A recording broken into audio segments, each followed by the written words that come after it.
Hello everyone. Good afternoon. Welcome to the official channel of Journalism and Mass Communication Department, Invertis University.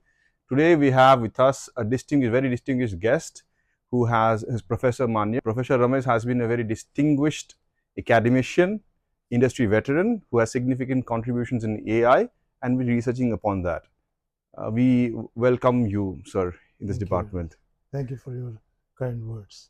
It is the first time coming to Invertis University in Uttar Pradesh. Yes, this How is the has first been? time for me. My wife visited last year, but she motivated me to visit, and so far I like Invertis. It's looking great with greenery and all the buildings and less pollution here. So I like the city Bareilly in general, but I like the Invertis even better.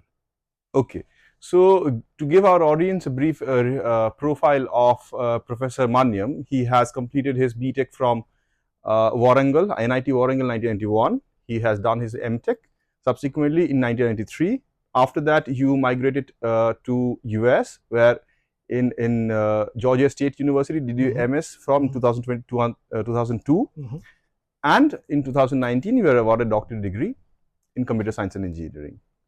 So we are going through your profile, sir, and you have a plethora of experience in different varied fields. So the first thing that struck me was how can one particular gentleman be so much diverse and excel in all of the fields? That's a great question. Thank you for asking. So, after graduating from MTech in electronics engineering at PHU, I did work in electronics field. So I did work in DRDO laboratory, DLRL, for 7 years as a scientist. So from 93 to 2000, I have work experience in what major that I did, electronics engineering. And then I realized it is around 2000 time, there was a Y2K problem that was especially related to IT. So you know the date, the year changed from 1999 to 2000. All 4 digits they changed, and every system in the software engineering has to rewrite all their programs and code. So in other words, there was a lot of demand for computer scientists or programmers during that time, Y2K problem. That is when I realized it's right time, because I was having good time with the electronics engineering, but I wanted to switch my fields, and I don't want to switch jobs with a different field. So I want to come back again to the university and do computer science in masters. That's what I did at Georgia State University, US Atlanta. I was having all the time a dream to go USA, but I want to have good experience here and then this thing. So the motivation is evolving computer science needs and jobs, so that motivated me to transition from electronics to computer science, which I think I'm happy so far. So your motivation was your passion for computer science and also the providing opportunity that was Yes. there. You redeemed it Yes. very nicely. Okay, that is good. So before delving into that, we hear, and in India, we hear a lot of people who are very successful, who are from India, but they settle abroad in US and other countries, and they're making a name for themselves and as well as making us proud, right? So the question that I want to ask you is, before we go into a journey in the US, what has been your formative years while you are growing up in your hometown, and then how that is shaped for your dreams and aspirations to be where you are right now? So you think before my schooling or Yes, before no, my college? yeah, before your college, before you Okay. started with your journey in NIT Warangal, but before that, I want to learn something about your schooling and as well as your motivation behind that, because we have kids who can get inspired by your story. Thank you very much. This is, I was never asked this question earlier in informal interviews like this, or formal maybe, but I can spend hours together to explain that. But just to give you a brief, I I was not having even chappals to go to high school. I was not even having a bicycle to go to high school. So my initial first grade to 12th grade was a struggle. But I was lucky. I was one of the last in the family. We have 5 siblings, so I am the last. So I was lucky. The four before, they invested their time and energy on me, Wow. because they thought I am more smart enough Hmm. than them. So then I utilized that fortune to my benefit. I was always having an idol in my life. My my parents' friends. So I was looking at them, and when they go to college and this thing. So I wanted to become an engineer. So what I should do to become an engineer, or to go become a doctor? So I always had idols Mm. in front of me, role models from my own street where I lived for 12, 20 years. So looking at them, how they went from school to the college, okay, what I need to do in school to get to that degree. So for just focus on studies, don't worry about financial situation, don't worry about whether you have bread and butter first thing in the morning, or whether you have to go walk 2 miles to school and I need to walk without breakfast, and for lunch I need to come back from last class before lunch to the house, because before the school starts, my house my father passed away when I was early childhood. So my mom couldn't afford to give me lunch box for the school, you know. So that struggle and survival for the existence made me even stronger. Yeah, I need to earn and better their lives, because they are investing their time and energy on me. So that was the motivation, and I'm still proud and fortunate for having that kind of Wow. like. It's such a motivation for all of us, especially for students who are aspiring. They must understand that dreams do not come easy. Yes, You have to work for them.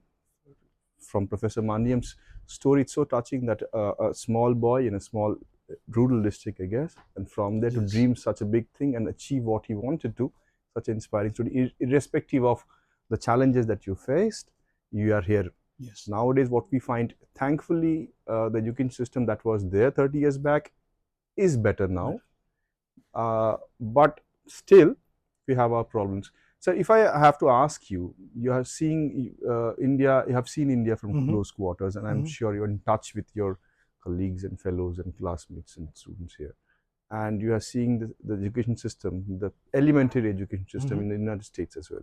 If you were to compare both of those right now, can you point yes, out some pointers? yes. That's a great question again. So I have 3 children, so who grew up in front of me with U.S. education, and whereas me and my wife had education in India. So we can, and we are into the academics like professor research, so we know how we did in the schooling and how they are going to do, and we are teaching there. So we are the better witnesses for both the education systems. So to answer your question briefly, so here the education system in the ninth grade or seventh grade, when you just elementary skill, is little fun here.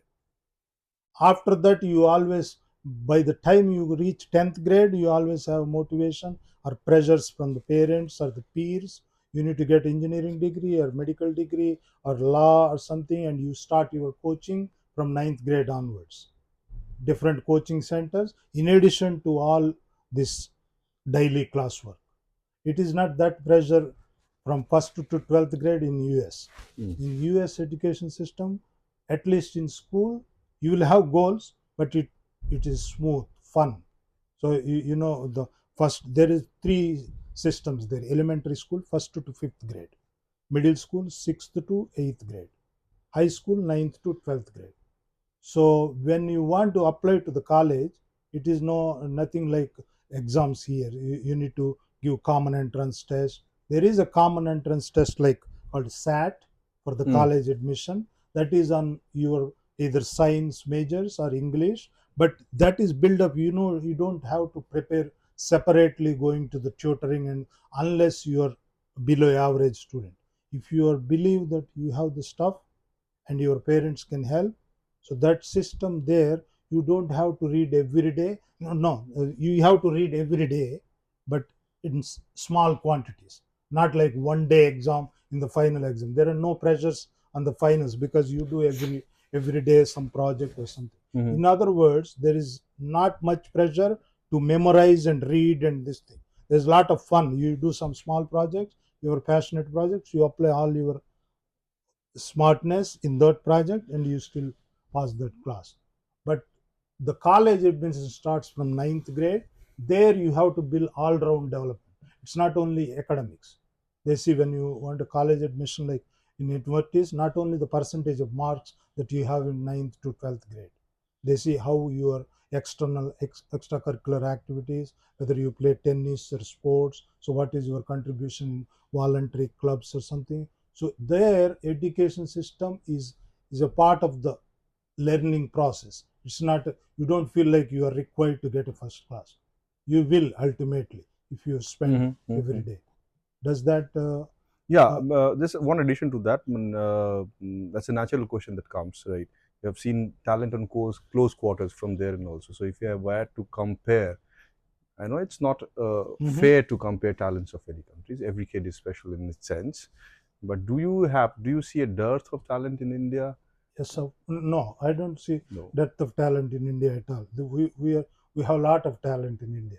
You need to put it at the right times, in the right proportions, at the right action terms. You know, you need to have clarity. The one thing, if I say the lacking, you need to have a clarity of where you're going in the next 5 years. The student in the middle school in US, they will have a clarity by that time whether I want to become a lawyer, whether I want to become a doctor, or whether I want to become a businessman or a So that's journalist. why They will have more clarity. you see people a bit of disillusioned. Yes, not disillusioned. They go by the parental pressures or something. They are not given freedom to choose their own profession. They won't get that clarity until they reach 17 or 18. That's why parental pressure is there here. So I usually think that there is more parental influence here than giving. You give the freedom to the kid, let them develop, let them think. They will make mistakes for sure. Nobody can learn without mistakes. So in that sense, the US education system, they give a lot of freedom to the kids. Even the teachers, they will ask questions, the students, what you want to become. So even the parents, they will ask questions. What is your idea? What do you want to become? Do you want to become a tennis player like Leander Paes, or do you want to become a cricket player like Sachin Tendulkar, or do you want to So become an engineer? I You have know? heard these answers Oh, before, but I just a generic thought that comes to my mind is not because of the societal setup that we have, right, that mhm. allows them to do so. Our parents cannot afford to do this because we are living in such a competition rut. Yes. That because I have invested, I have been through a lot, so Mhm. I have invested. I want you to, give me the benefits of it, because if you do not give me, then we are not going to increase from one societal level to another level. Don't you think so? Because they don't have that compulsion over there. Yes, of course. Yeah, that many classes are not there, and you don't have that financial pressure also. Even in the sports, they earn money. It is not easy. Yeah, You right. see, once tennis become player, so there is the government or the Yeah. system invests money in that, the sports people, and they feel like that is this career. They become a professionals in their own career. But that kind of system is, if you want to put your child into the sports, maybe you have to invest your own money, and you are diverting the track from academics. So here academics are given more importance than the other fields. That is what I had a general feeling. It might have changed now, Okay. but that is Okay. that was my impression when I left. So my last question on this chain is coming. This thing you have witnessed the education system and higher education system there in universities. We have a feeling and sense that the premier institutes there, they charge a lot of money for education. You mentioned about SAT, Mhm. right? The Ivy League colleges, Mhm. they have charge which we cannot imagine here nowadays. Even though they are trying to cope up, we have also increased our fees Mhm. exponentially. Mhm. But education is expensive in the states, Yes. Yeah. right? Expensive in the United States. Yes, you're right. So what But you education is free up from 1 to 12th grade want to tell? there.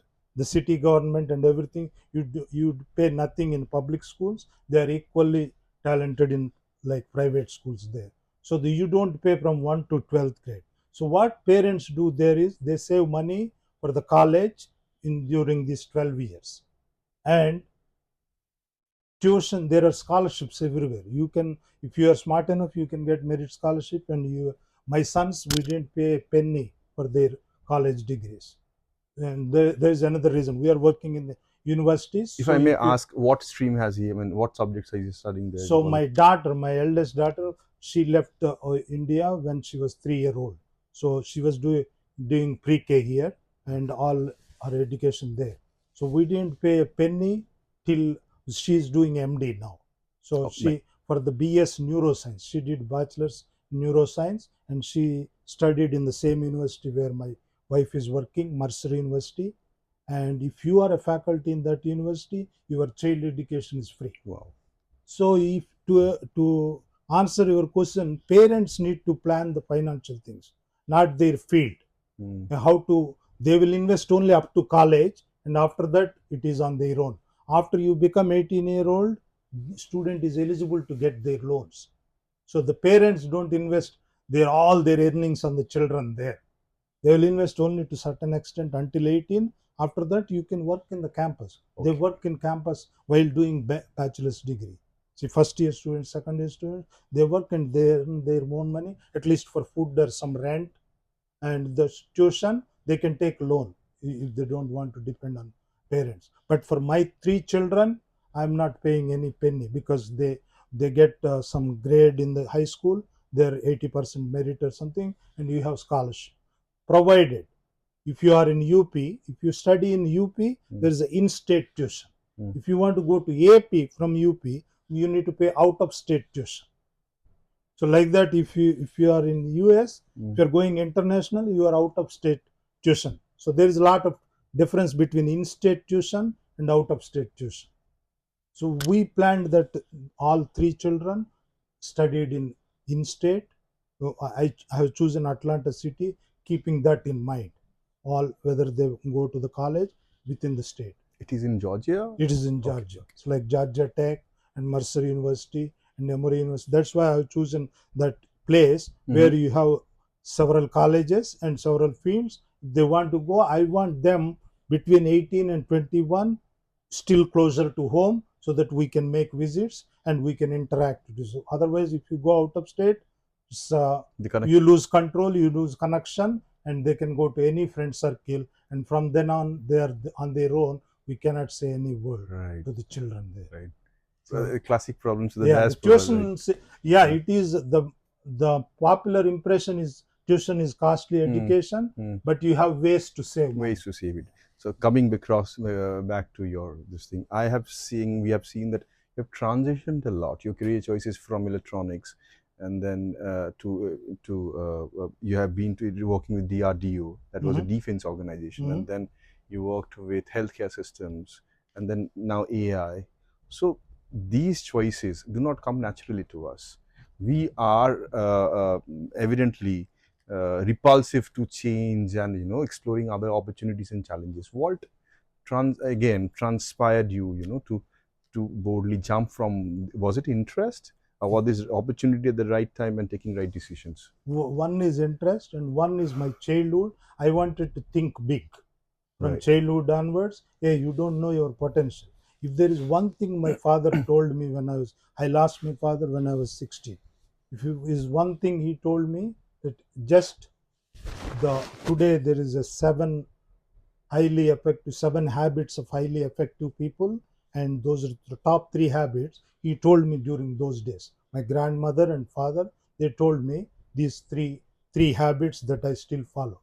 Be proactive, begin with end in mind, and sharpen your knife all the time. You grow in the career, and you have to improve yourself, update yourself based on the needs of the world. So those 3 things I kept in mind. Be proactive. Okay, am I happy in DRDO? Am I happy with MTech?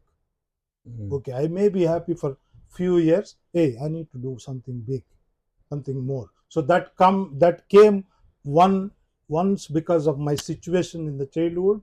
Why there are different classes in society, and a smart person should earn money and should live happily, not thinking about the social circumstances. And as you said, the interest also, growing interest. Why can't I do this? See, one good reason I can give is in my electronics engineering BTech degree, there were computer science courses also we had to take.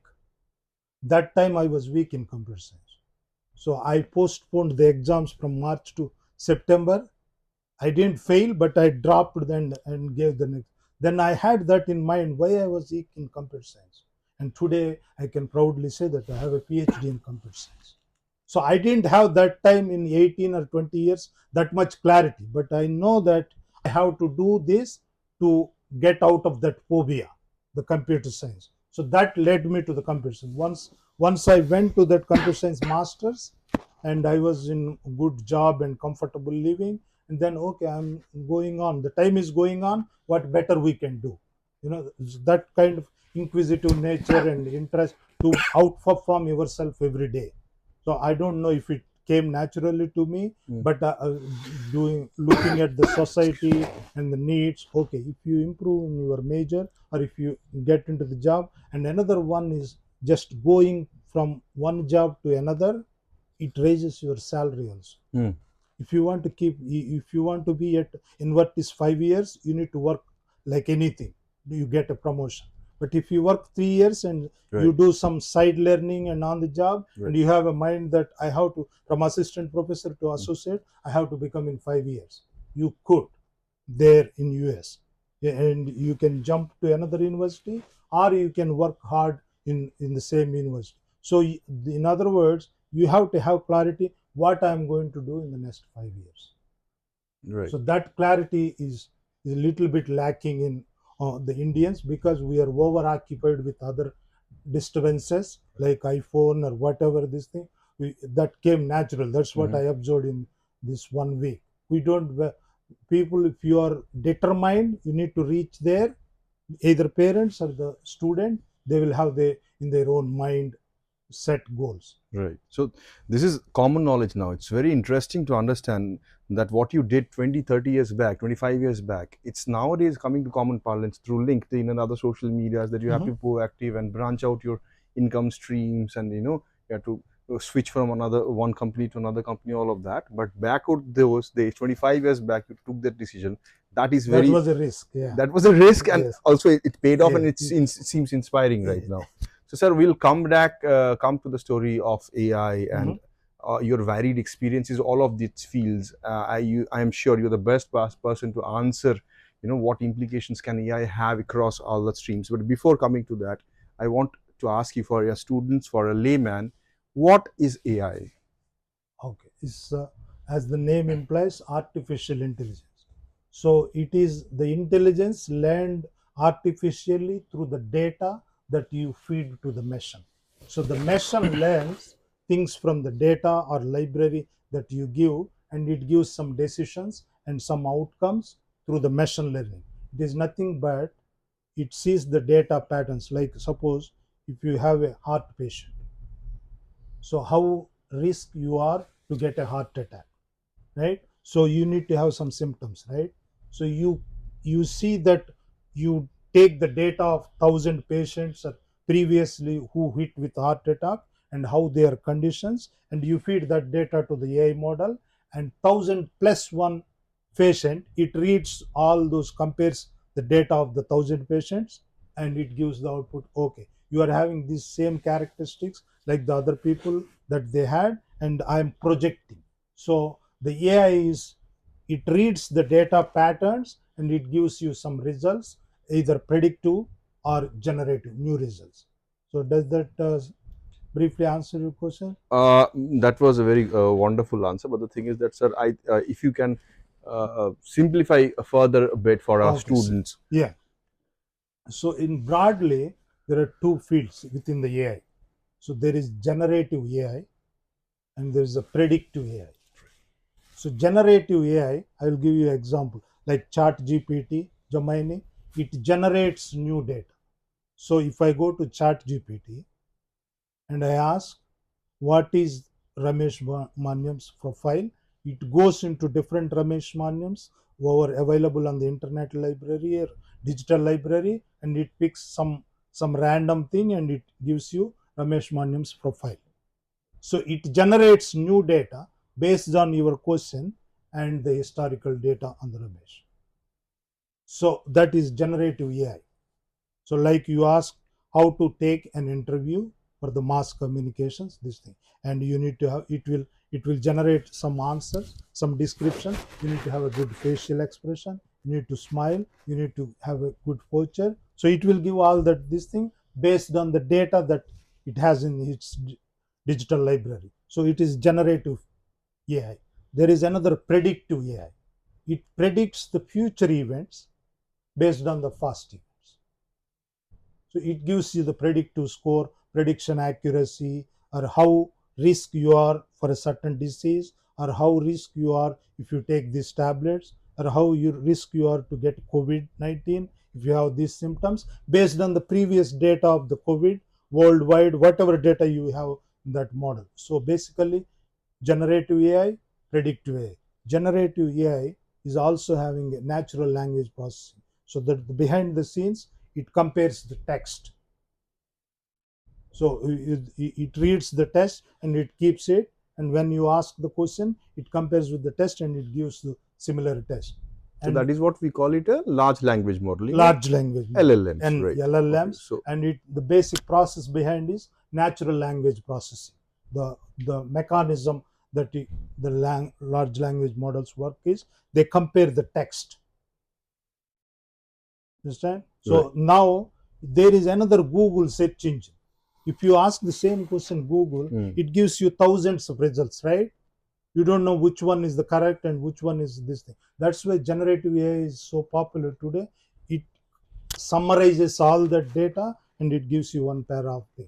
That may be superficial, you need to customize, but it saves your time. Right, right. So I think Yeah, that's good enough. good enough. And I just wanted just brief definitions, or 2 or 3 lines, the oversimplification of a few terms for our students, like machine learning, what is big data, AI you already answered, LLM also you have answered. Sir, if I'm not wrong, of course I absolutely do not have, you can correct me, LLMs are examples of chat GPTs and Yes. all are examples of LLM, are Yes, they? yes.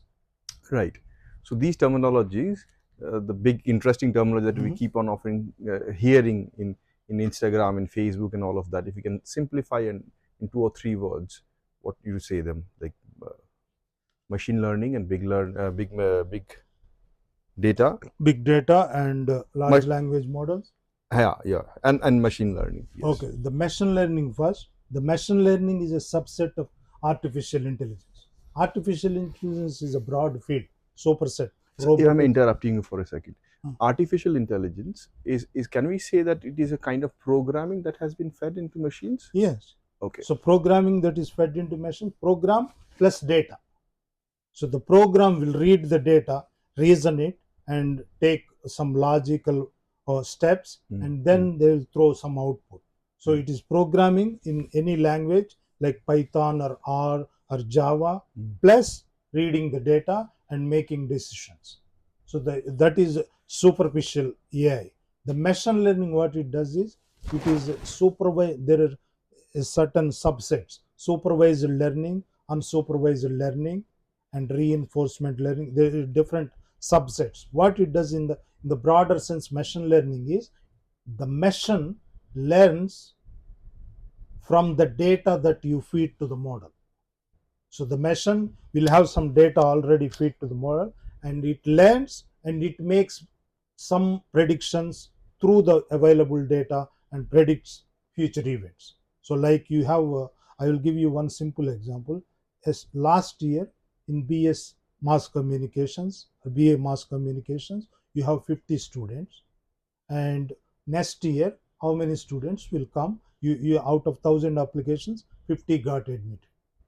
So for last 22 or 2019, or you get all that data and you can project for 26. So that is a predictive AI that you mentioned about, right? That machine learns, that is through machine learning only. The machine learns the data from the thing and predicts the thing. That is machine learning. So, and the other one you asked is deep learning, or no, big data.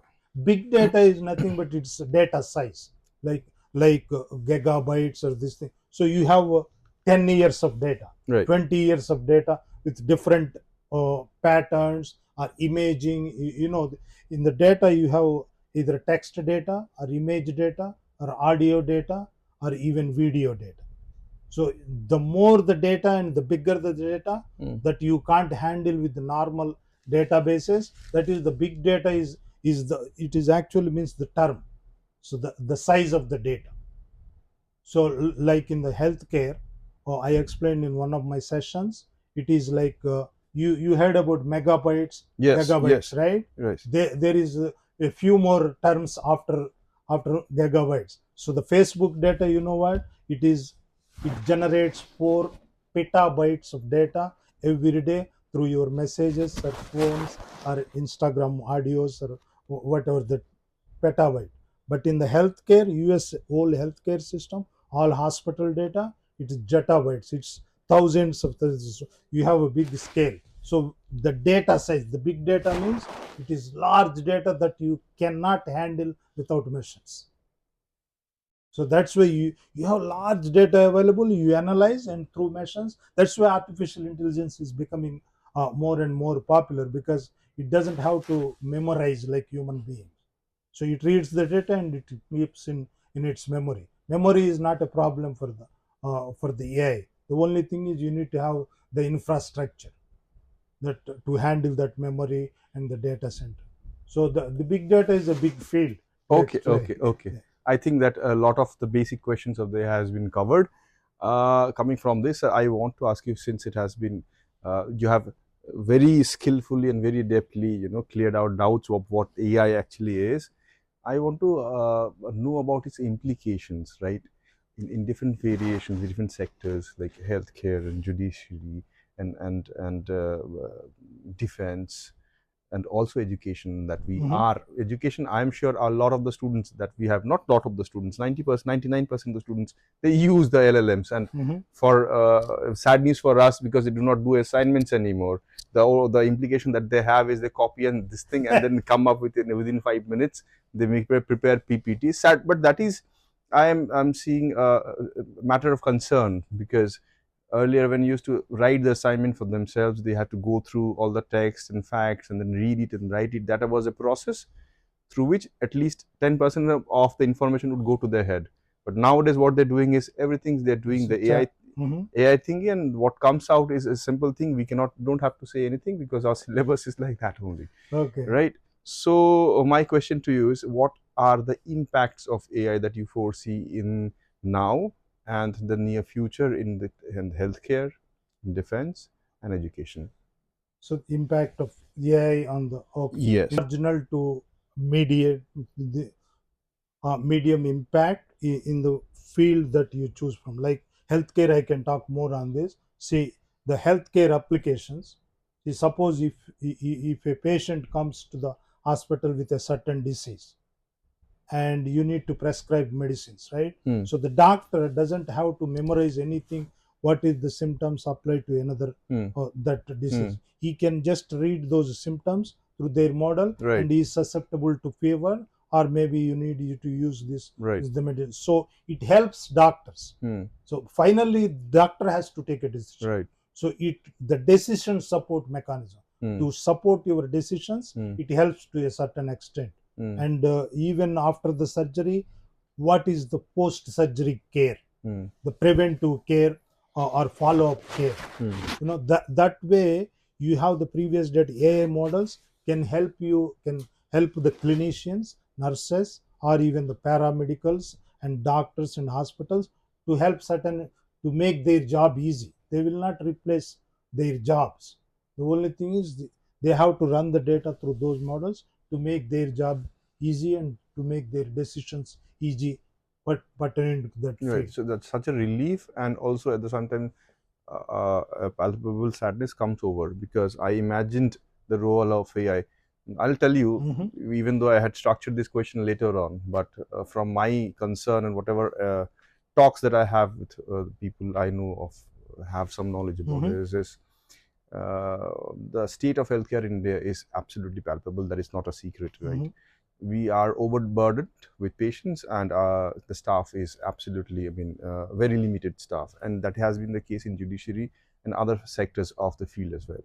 So I thought first thing was of concern was AI would take a lot of jobs away. So you cleared that point out. It's gonna be It gone helps. be there. But sadly, I thought that it might have a lot of other impacts which could elevate India and free it from the clutches. For example, how the UPI revolution has done. India has showed the way, right? The UPI and payment gateway in all of the world, India has led across the fronts. It has been a successful experiment. Likewise, if we could have, identify AI, for example, if we have millions and millions of patients who, for minor symptoms, they have to go to clinics or that thing. So the burden there could be waived off for the patients who are in need of that. Yes. So, for example, I'll tell you just brief this thing of my experience had been. Previously I went for an MRI to a doctor, right? So my problem is I cannot articulate my things in front of a doctor, and that is that has a reason, because the doctor will have 15 to 20 seconds to hear out. Yes. And if you are telling more than that, he will look at you in a way in which make you uncomfortable. So that's the reason, what I did was I wrote down all of my symptoms and everything and refine it in GPT, right? And saw through it. And then within A4 sheet of paper, it gave me pointers, and I said that I cannot speak Hindi. So it's for you. Can you decipher it not? He took a second for me to, arrive at the conclusion that GPT has also told me and told me to go for a test. So in a way, that makes that not only the process easy, but also efficient, I guess. And then again, when the test results came out and the diagrams and so again I did the same thing to the what is his analysis, right? So it came out with certain suggestions and think only I'll share an interesting thing. And then that was an orthopedic thingy. So I told him that I cannot foresee an X-ray plate. So based on the findings, can you generate me an image which can understand? It did that for me, which was very interesting to me. The saddest part is it raised a few concerns that how you should conduct yourself in the future. I went to the doctor and was very tensed. What to do? Doctor said, chill, we all have it. See, that is because of the experience. See, now, so yeah, what is your... Yeah, that was an experience that I wanted to tell you. That's a positive. I think it helped to some extent. It helped. So if it can be used, or is it being used there? Because, sir, as you have worked extensively in the industry as well, I understand. So for any innovation to come to the society, it takes from the labs to the end user, that is the customer, it takes about significant amount of time, right?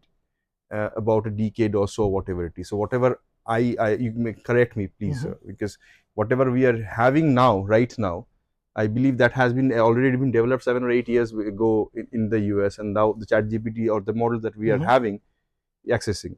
So you have certain glimpse about what the future looks like 7 or 8 years after, what the capacity of these machines will be. Do you see a massive revolution? Would you call it this AI thing in the internet of 90s, right? How things were. Would you compare it to the same, or other revolutions like the invention of computer or internet? Would you compare AI to the same levels? No, I don't think. Yeah, that's an open-ended question. We don't know answer for sure, but we can expect that based on the previous experience, it is not going to be too much revolution. It will be a secondary tool for the human intelligence in each more fields than it is now. It is not like Superman movies that in 2040 everything will be like that, everything will be with the machines. You will still feel like you have certain tool before you make a statement in every field, even analyzing stocks or analyzing student evaluation or student learning process or any other sciences. You will have AI as an additional asset to start with. It will not go to the revolution, okay, everything can be done with AI.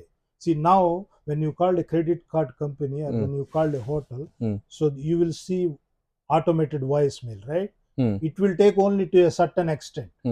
It will ask some general questions. Hey, what is your problem? And it will show some answers and some responses, right? But at the end, as your complications keep on going, and you need to meet a personal representative, right?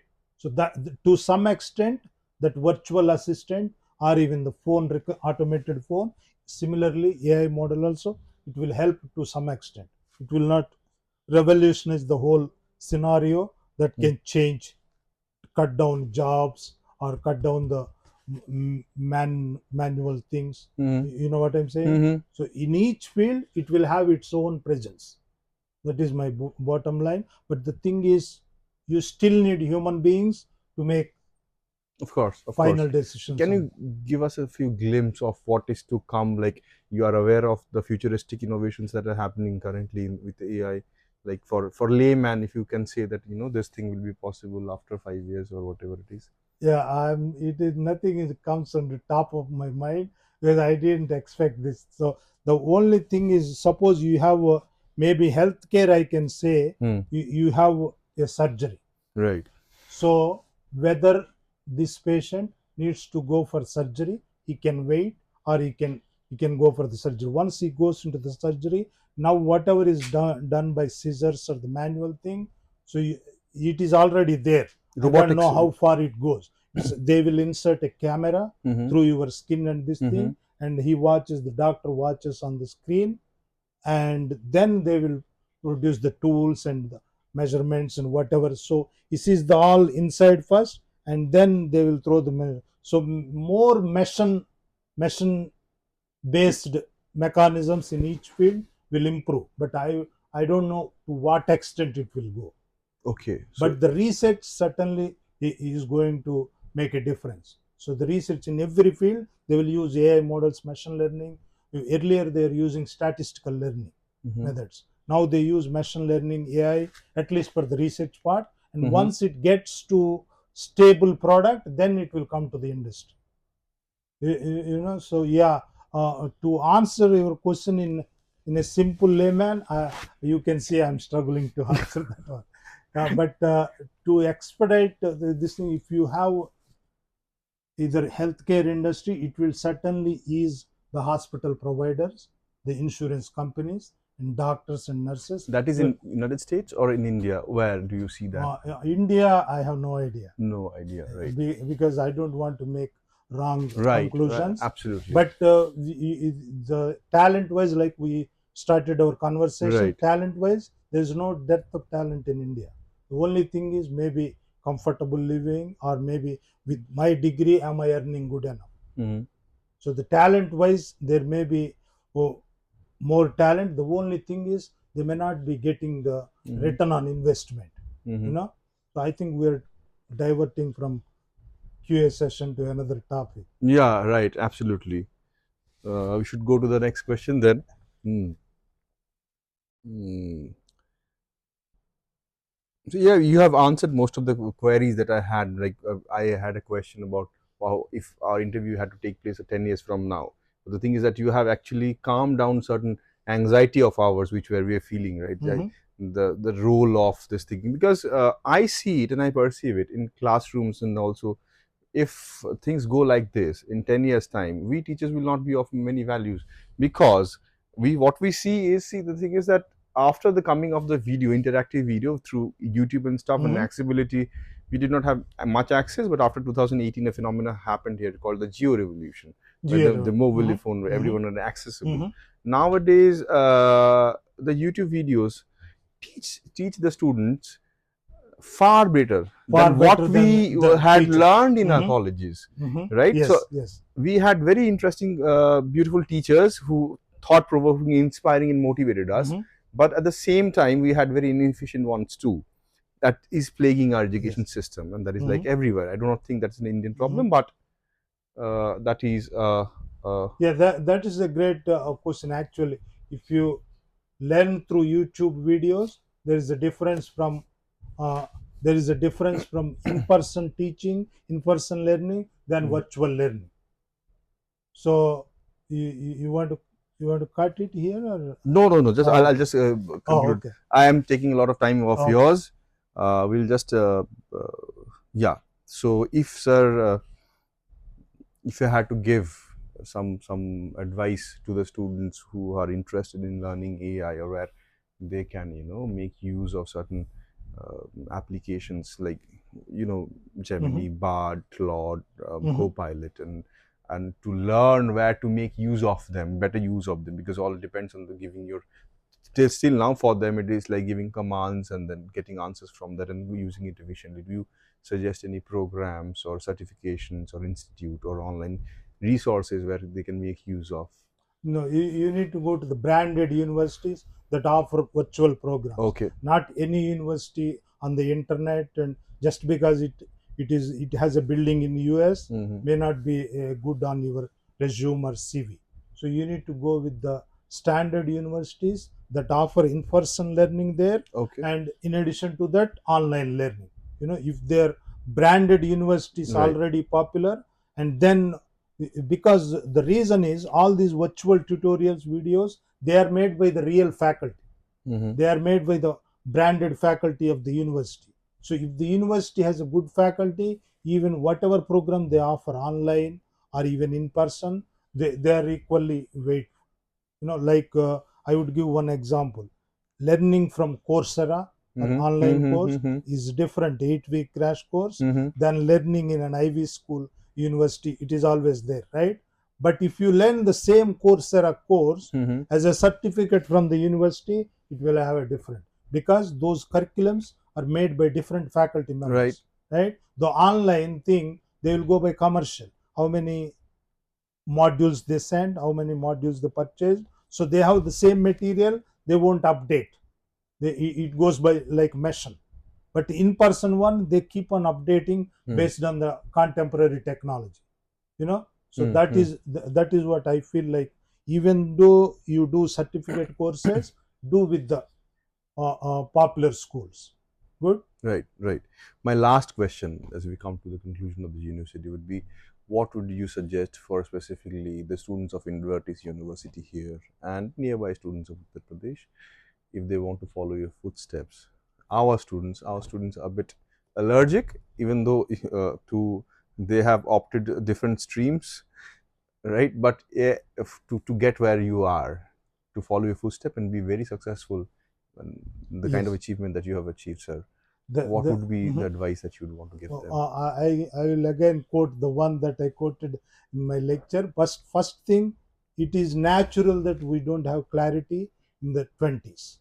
When you are in 20s, you always think either too big, or you just don't think, or you just make the time make decision. So first you need to have a clarity why I am here. So where I want to go. If I want to go that way, what I need to do. If you have that what question answered, and how to do it. So you need to ask questions yourself. Hey, I'm happy today. Will I be happy after 5 years? So if I want to be happy after 5 years, what I need to do during these 5 years? You cannot simply make ideal planning, just dreaming something will come and some miracle will happen. No miracles, no shortcuts to success. It is you who can define the future, Mm. irrespective of whether you are in India, whether you are in Invertis, or whether you are in BHU. It doesn't matter. You know your potential better than anybody, and you have to maximize that potential day by day, one step at a time, the next 5 years, and to meet the goal. Nothing, like anybody says, nothing is impossible. The only thing is you need to have an idea and begin with end in mind. Be proactive, and you have to keep sharpening yourselves. If you have the dreams, and always don't compare with others, just outperform yourself. What you were yesterday, tomorrow I need to have a good day today and better day tomorrow. So just go small steps, and you think. For that, I told one statement in the lesson, in the lecture that I gave. Try to do difficult things when they are easy Mm. at campus, like a conference. It Mm. is difficult to hold once you get out of the campus. But there are a lot of organizing committee and faculty, so they're making it easy in the campus. So try to do difficult things when they are easy in campus. Start doing great things when they're small in your brain. So just think big, and you do start doing it, and one day you will reach. And the greatest achievement is to outperform yourself.